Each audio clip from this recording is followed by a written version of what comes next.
Hey, what's up, everybody? Welcome back to Great Measures, another episode of Monthly Measures. This one is for April of 2025.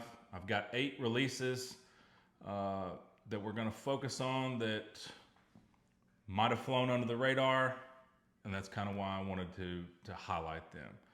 We'll just jump right into it. We'll start off with an EP called Dominion by Angst out of Germany, blackened metalcore.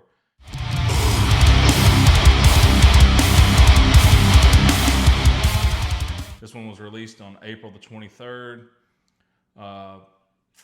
My opinion on this band is very high, has been for a long time. I think I first came across them in like 2015. They do a little bit of everything. In my opinion, they're one of the hardest working bands, hardest working projects in metal, maybe in music. I think they released somewhere close to 30 releases since, I don't know, the last 10 or 15 years, I guess.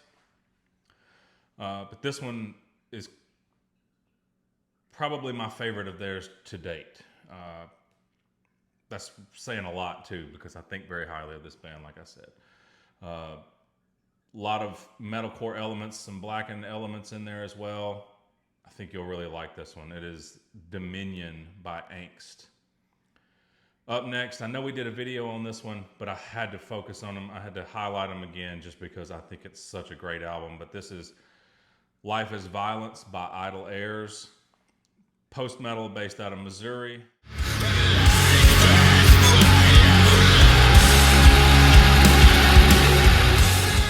This one was released on April the 11th via Relapse Records. You know, Josh Barber and Sean Ingram, they seem to be a pairing of kindred spirits that the music world just had been missing out on. I know I had been missing out on it, and I'm so glad that they got together and made this.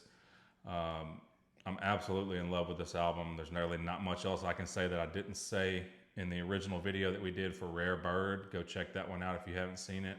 Please give this one a listen. That is Life is Violence by Idle Heirs. Up next, got some Lithuanian death metal. This is an album called We Belong in the Grave by a band called Crypts of Despair.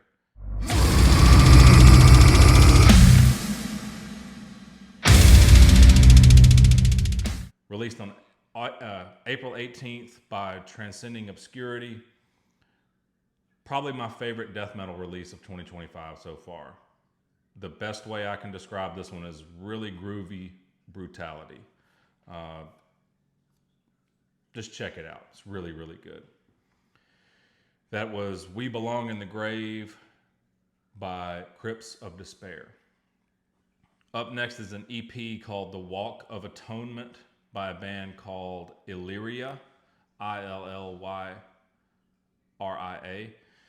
based out of Australia. This is progressive blackened metalcore. It's kind of the best way I could describe that one.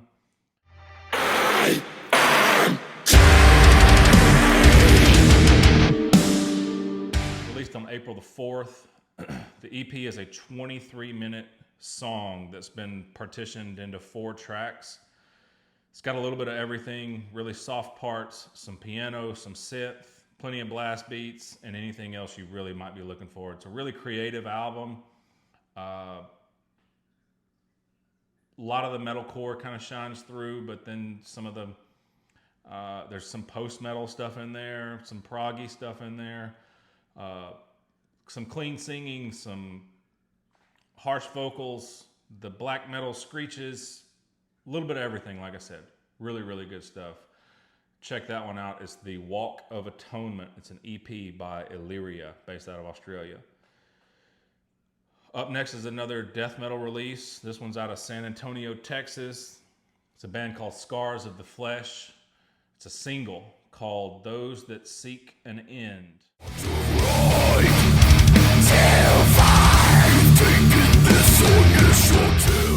It was released on April 25th by Bone Spill Recordings. I don't really know anything else about this band. I just came across this single. Apparently I was following this band on my Spotify. I don't really know, I guess I clicked on them at some point. I got to do a deep dive down the road, but I did see a comment from the band that says they're currently working on album number 4, and if that album is anything like this song, this band should deservedly blow up, in my opinion. That it's just a really solid death metal record. That is Those That Seek an End by Scars of the Flesh. Up next, we've got a band called Exterminatus, and it's an album called Echoes from a Distant Star Part 1. This is tech death from Vancouver, British Columbia.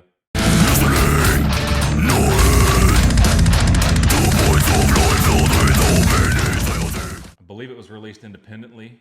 It was released on April the 18th. It's full of shredding guitars, groovy melodies, and extremely intricate drumming.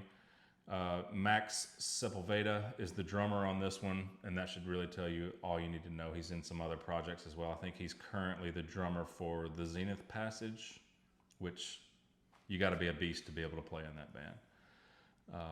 Check that one out. That is Echoes from a Distant Star Part 1 by a band called Exterminatus.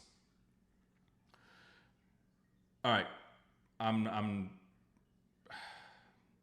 not going to try to pronounce the album name or the EP name, but I think I saw the pronunciation of this band is called Fluster. It's Dutch black metal.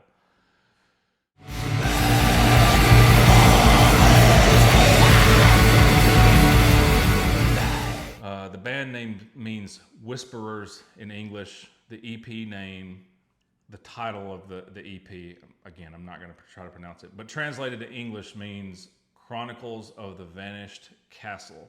It's the final installment in a 3-part series of EPs that they've released. I mean, it's what I look for in black metal. Lots of tremolo picking, guitars, melodic galloping rhythms, and a little bit of some folk accompaniment in there as well. The black metal styling, the vocal styling is traditional black metal sounding. It fits perfectly to the music. It's really, really good black metal release in my opinion. I wish it was a little longer, but it is what it is. We're just going to say this in English. That is Chronicles of the Vanished Castle by Fluster. Probably said that wrong too. And last but not least, we've got an album called Tooth and Nail by a band called Dormant Ordeal. This is death metal from Poland.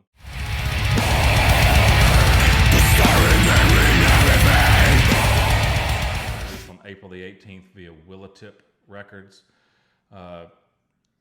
This whole sound of this album is very true to the classic Polish death metal sound.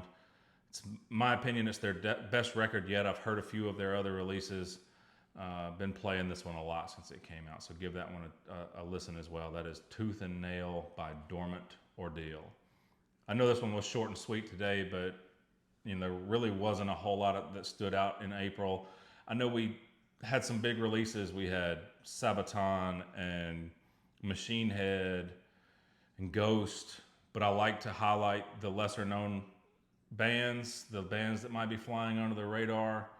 On this channel. Obviously, we'll probably do some of those bigger bands on a full video on the actual Great Measures releases throughout the week. But like I said, just wanted to kind of highlight some things that might have flown under the radar. These 8 were really, really solid in my opinion. They've kind of been on repeat for me this month and probably will be, going through the year. Anyways, I appreciate y'all watching.